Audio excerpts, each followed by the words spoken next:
Pernah kepikiran nggak dari mana sih datangnya handphone yang lagi Anda pegang sekarang? Atau baju yang Anda pakai?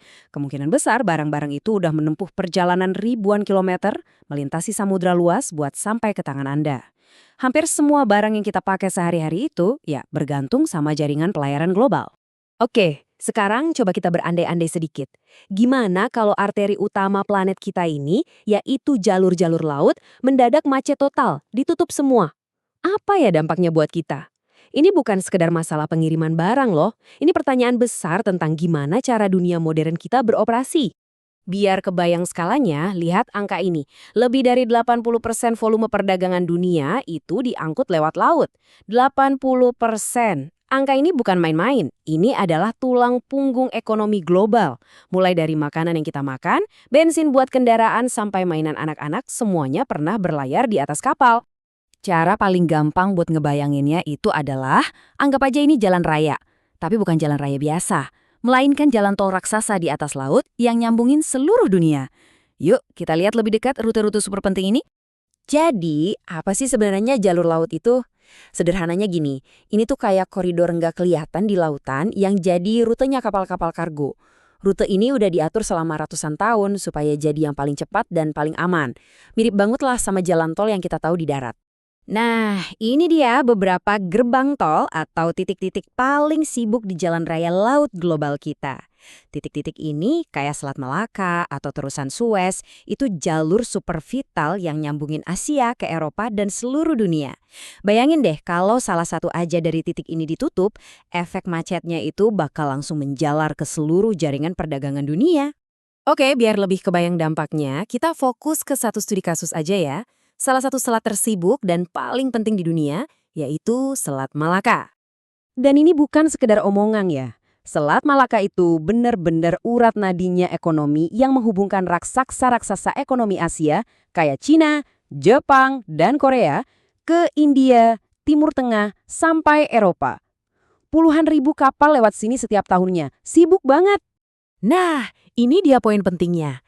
Kalau sampai Selat Malaka ditutup, efek dominonya itu langsung berasa. Pengiriman barang dari pabrik-pabrik di Asia bakal telat berhari-hari, bahkan berminggu-minggu.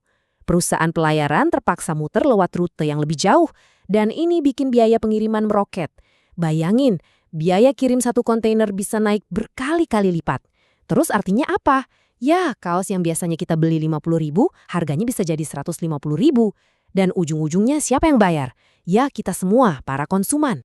Ini nunjukin dampaknya yang luar biasa besar.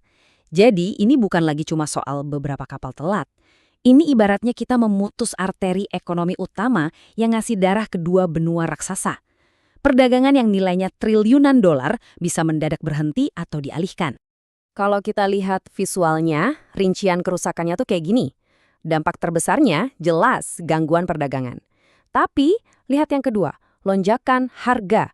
Dan ini bukan cuma harga barang, tapi juga harga energi. Kenapa? Soalnya kapal-kapal tanker minyak raksasa juga lewat jalur ini.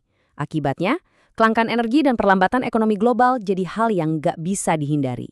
Nah, ini pasti pertanyaan yang muncul di benak banyak orang.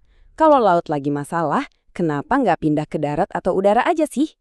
Jawabannya cuma satu kata, skala. Coba deh, lihat perbandingan ini. Satu kapal kargo raksasa itu bisa bawa muatan yang setara dengan ribuan truk. Ribuan!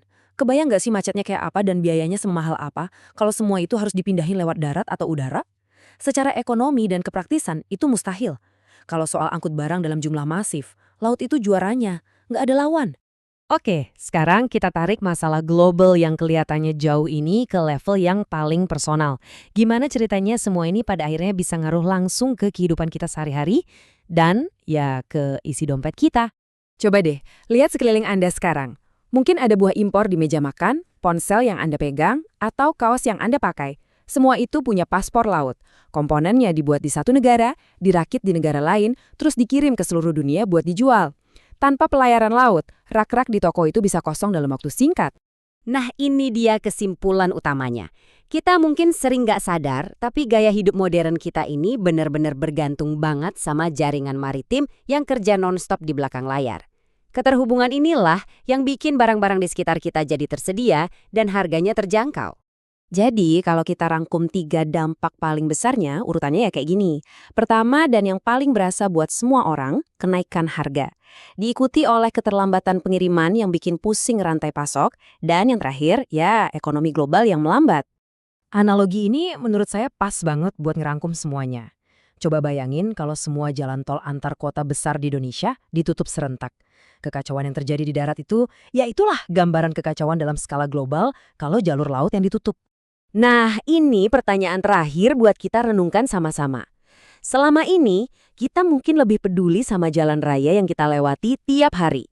Tapi setelah lihat semua ini, jangan-jangan jalan raya yang gak kelihatan di lautan itu justru jauh lebih penting buat keberlangsungan hidup modern kita? Coba deh dipikirin lagi.